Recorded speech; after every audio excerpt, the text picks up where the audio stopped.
Hello aspirants, welcome to the selection classes. So in this video we are going to discuss one of the important concepts of the geometry, that is mass point geometry. Mass point geometry is actually it is not a separate branch, but it is going to help you in certain way so that it can simplify your problems, whatever be the question that is given in the like form of ratios in the triangle. So this will actually simplify the problem. If you understand it very clearly, then you can believe me, the question will be solved within few seconds. Okay, so let us start mass point geometry. So I hope आपने बचपन में वो झूला झूला होगा seesaw वाला, like this is a balance and there are two weights actually, like weight number 1 and weight number 2. these two weights are supported actually at this support, and suppose this is for example 5 kg and this is for example 3 kg, right? So there are two weights which are actually supported by this support, and we need to find the length. We need to find the length from the support so that things can be balanced. So थोड़ा सा physics यहाँ पे लगाने का प्रयास करते हैं. Actually physics में टर्म होती है मोमेंट. मोमेंट का मतलब होता है वेट इनटू डिस्टेंस. तो ये जो मोमेंट है वो सेम टू सेम होना चाहिए. मोमेंट का मतलब होता है सिंपल, हम आपको इसमें फिजिक्स नहीं पढ़नी, सिंपल मैं बता देता हूँ, दैट इज वेट, या फिर जिसको हम और लैंग्वेज में फोर्स बोलते हैं, इनटू परपेंडिकुलर डिस्टेंस. सो यही दोस्तों हम लोग कंसेप्ट यहाँ पे लगाने वाले हैं बस, और एक ही बार बताऊँगा, इसके बाद आपको फिजिक्स का नाम नहीं लूँगा. तो वेट का मतलब होता है फोर्स. तो यहाँ पर एक फोर्स है that is I can say 5 kg, और या mg ले लोगे तो न्यूटन में चला जाएगा, बट हमको वेट पे काम करना है. तो 5, suppose this length is L1, this length is L2 actually. So 5, what is the perpendicular distance of this weight from this support is actually L1. So weight of the moment of the weight about W1 also, W2 also about this support should be equal actually. So 5 L1 should be equals to 3 times of L2. So I can get L1 और L2 का जो ratio होगा 3:5. That's it. आपको ratio पता करना है. सो आई come to know कि ये जो रेशियो है वो 3k हो जाएगा फॉर एग्जांपल, और ये रेशियो में 5k हो जाएगा. But if I want to observe it closely actually, so you can see this 5 actually goes here, opposite चला जाता है, एंड 3 कम्स हेयर. इसका मतलब क्या है कि यदि हमारे पास एक इंटरसेक्शन पॉइंट है और वहाँ पर कोई वेट यदि डिस्ट्रीब्यूटेड है उसके आसपास, तो जो रेशियो होता है वो अपोजिट साइड्स की तरफ सपोर्ट से अपोजिट चला जाता है. इसका मतलब क्या है, जैसे हम आपसे बोलना चाहते हैं कि ये जो 3 है और ये 4 रेशियो में, लेंथ इस बार गिवन है, तो यहाँ पे जो वेट होगा ये 3 वेट हो जाएगा, और यहाँ पे जो वेट होगा ये 4 वेट हो जाएगा. तो आपको लेंथ से वेट आना चाहिए और वेट से लेंथ आना चाहिए. यही प्रॉपरली एक ही मतलब बात आपको याद रखनी है पूरे के पूरे MPG लगाने में. अब इसका एप्लीकेशन देखते हैं हम लोग ट्राइंगल्स में किस तरह से यूज़ कर सकते हैं. बापू सेहत के लिए तू तो हानिकारक है. Just hold on. So suppose we have a triangle, and in this triangle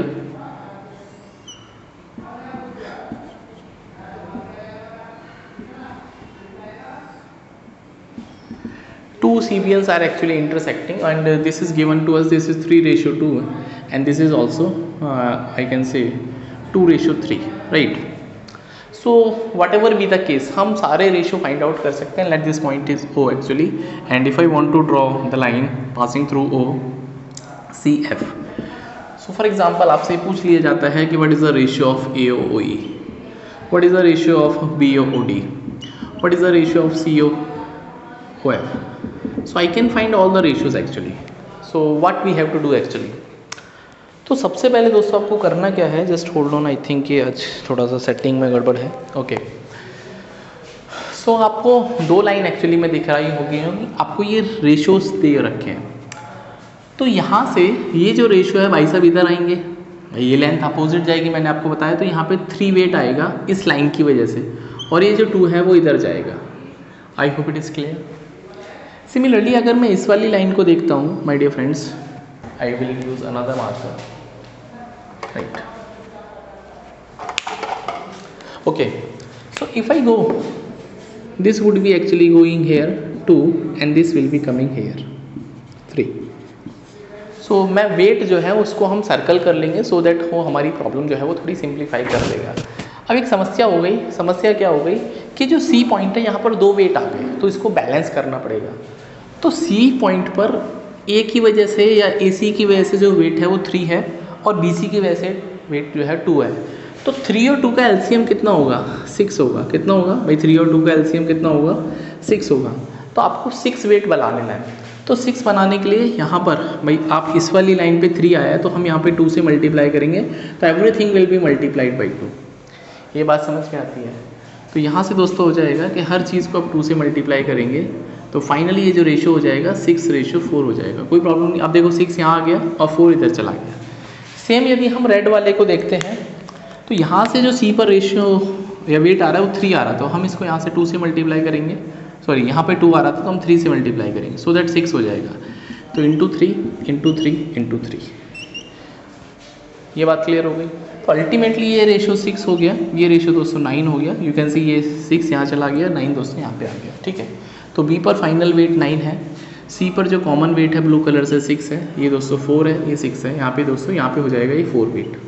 अब आपको कुछ नहीं करना, अब आपको जो समस्या है या जो क्वेश्चन है वो सॉल्व हो जाए एक्चुअली में। बस एक चीज़ दोस्तों और बात ध्यान रखनी है कि अगर हमारे पास ये बीच में जो हमारा सपोर्ट था यहाँ पर 5 kg है, यहाँ पे दोस्तों 3 kg है, तो यहाँ पे दोस्तों जो टोटल वेट माना जाएगा 5 + 3 का एडिशन माना जाएगा, क्योंकि दोस्तों ये 8 को सपोर्ट कर रहा है। भाई कितने केजी को सपोर्ट कर रहा है? 5 और 3, 8 डाउनवर्ड है तो 8 अपवर्ड होगा, तभी तो बैलेंस हो पाएगा। वही दोस्तों बात ध्यान में रखनी है। तो ये बताइए यहाँ पे 9 वेट है, यहाँ पे दोस्तों 6 वेट है, तो ई पर कितना वेट आएगा? 15। बीच वाला जो वेट है वो ऐड करना है आपको। हाँ, बीच वाला ऐड, इन दोनों के जो साइड में वेट्स अवेलेबल है उनको ऐड करना है। सिमिलरली दोस्तों यहाँ पर 4 है, यहाँ पे दोस्तों 6 है, तो यहाँ पे कितना आएगा? 10 आएगा। I believe it is clear now. अब आपके पास जो प्रॉब्लम्स हैं वो ऑलरेडी सॉल्व हो गई। आप ये बात बताइए, यहाँ पे भाई यहाँ पे 9 है, यहाँ पे 10 है, तो यहाँ पर कितना वेट आएगा? 19 आएगा। समझ में आया क्यों? क्योंकि दोस्तों अगर मैं बी डी की लाइन को देखता हूँ, यहाँ पे 9 है, यहाँ पे 10 है, तो बीच में कितना आएगा? 19। एंड अगर ये कैलकुलेशन आपकी ठीक है तो हर तरफ से वो वेट जो है बीच में 19 ही आएगा। अगर मैं इस वाली लाइन को देखता हूँ गौर से तो 15 और 4 कितना हो गया? 19। और अब दोस्तों ये 19 है, यहाँ पे 6 है, तो यहाँ पे कितना आएगा? ये भाई 13 वेट आएगा। ये बात समझ में आती है। और अगर हमारे पास वेट्स अवेलेबल है तो 9 किधर जाएगा? भाई यहाँ पे जाएगा, और ये 10 किधर आएगा? यहाँ पे आ जाएगा। सिमिलरली दोस्तों 15 किधर जाएगा? भाई 15 यहाँ पे जाएगा ऊपर की तरफ, और यहाँ से दोस्तों 4 नीचे की तरफ आएगा। ये 13 दोस्तों यहाँ पे आ जाएगा, एंड दोस्तों 6 यहाँ पे आ जाएगा। I have all the ratios, so you can simplify your problem, but थोड़ा सा प्रैक्टिस करना पड़ेगा। हाँ, थोड़ा सा practice. So let us see that if I want to find the AO is actually 15 and O is coming out to be 4, BO is going to be 10 and OD is actually 9, and finally CO is going to be 13 and OF is going to be 6. So I hope दोस्तों ये बात आपको समझ में आई होगी कि किस तरह से हम रेशियो निकाल सकते हैं। One more thing I want to actually tell you, this is really important in a triangle, that if there are 3 CBNs, if there are 3 CBNs and they are intersecting internally in a triangle, like A, B, C, this is D, this is E, this is F, this is O. So if I take the ratio, actually ratio means what? AO का ratio complete AD के साथ में, plus दोस्तों BO का ratio complete BE के साथ में। आई hope it is visible. And यहाँ पे लिख लेते हैं, एंड CO का रेशियो CF के साथ में। इनका समीशन आपको हमेशा 2/1 दैट इज़ 2 देगा। ये सुपर इंपॉर्टेंट बात है। यदि आपके पास 2 मीडियन या 2 सीबियंस हैं, वो इंटरसेक्ट कर रहे हैं, तो तीसरे का रेशियो कभी भी पूछेगा। तो ये दोस्तों आप इस कैलकुलेशन से निकाल सकते हैं। अब इसको मैं एक बार प्रूफ देख लेते हैं। यहाँ पर भाई अगर मैं इसको देखूंगा तो AO का लेंथ किसके साथ में? AE के साथ में, प्लस दोस्तों BO का लेंथ BD के साथ में, एंड लास्ट में दोस्तों OC का लेंथ CF के साथ में। ये आपके पास 2 आना चाहिए। अगर ये 2 आएगा तो इसका मतलब आपके जो रेशियोज हैं वो ठीक आ रहे हैं। अब देख लेते हैं AO कितना? 15, ये दोस्तों कितना है? 19। भाई टोटल 19 हो जाएगा मिला के, क्योंकि ओ ई कितना है 4, और तो टोटल 19 हो जाएगा। ये हो जाएगा दोस्तों 10/19, ये हो जाएगा दोस्तों 13/19, ठीक है। तो ये हो जाएगा 15, 10, 25, 13, 38/19। तो कितना आ गया 2 = 2। तो this is really important. If you learn this mass point geometry, your things will be going to be very easy if you apply them in a we can say concise manner, right? So I am going to do one more question so that you can understand. थोड़ा सा ratio change करते हैं, please take a snap if you want to take the snap. So let us do one more question.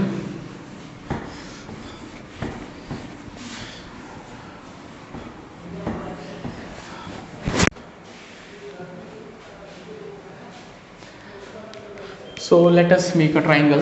I am going to make a triangle here.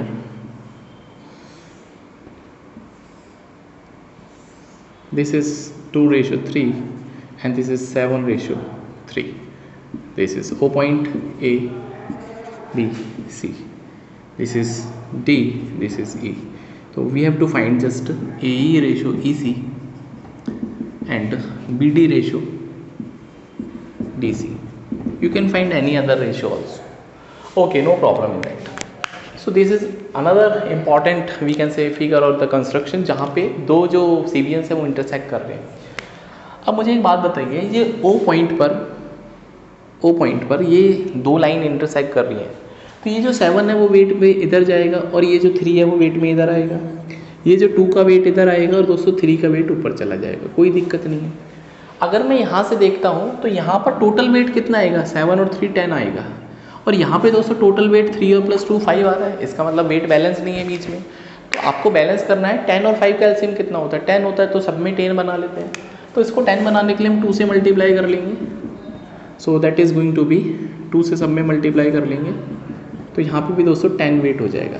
I hope it is clear to everyone. तो यहाँ पे दोस्तों wait हो जाएगा 3 2 जा 6, भाई ए पर wait हो गया 6, यहाँ पे दोस्तों वेट 4 हो गया, यहाँ पे 3 है, ठीक है। अब कुछ नहीं करना दोस्तों, एक बात बताओ, बीच वाला वेट हमेशा अपोज यहाँ पे जो साइड में है उनके वेट का सम होगा। यहाँ पे दोस्तों यदि ये 4 है, सॉरी यहाँ पे 6 है और ये दोस्तों 7 है, तो यहाँ 1 आएगा, क्योंकि 6 + 1 को जोड़ के ही 7 आता है। तो यहाँ पे दोस्तों ये वेट जो है 1 हो जाएगा। अब खुद सोच के देखिए BC पर, तो 4 है, 3 है, 1 है, इसका मतलब चीज़ें बिल्कुल बैलेंस हो गई। अब तो कुछ नहीं करना, सवाल बड़ा आसान हो गया। तो बताओ AE का AE कितना होगा, तो 1 जो है वो इधर जाएगा एंड EC में 6 इधर आएगा, तो that is going to be 1:6। I hope it is clear. Similarly अगर हम BD की बात करते हैं, BD, तो BD में कौन आएगा, ये भाई साहब इधर आएंगे और ये दोस्तों इधर जाएगा, तो BD का रेशियो कितना हो जाएगा, that is BD is actually 1 is coming here, तो this is going to be 1 and CD 3 is going to be here, so BD is ratio DC is 3 actually. Now if I want to find it, sir यहाँ से एक और line हम खींच लेते हैं, like this is going to be F, so AF ratio FB. If you want to find the ratio, you can also find it, like this is 3 and this is 6, so this is going to be 9, right? And 9 + 1 10, everything is balanced actually, so very easy. Now 6 would be coming here and 3 will be coming there, so AF would be actually 3 is going here, so 3, and FB is actually now 6 is coming here, so this is going to be 1/2. This is going to be 1/2. So I hope you understand the concept of mass point geometry. So you can subscribe our channel for more such we can say important concept for the CAT 2023 examination. So see you in the next video. Till then you can subscribe our channel and share the video among your friends who are actually preparing for the examination CAT 2023. So bye, take care.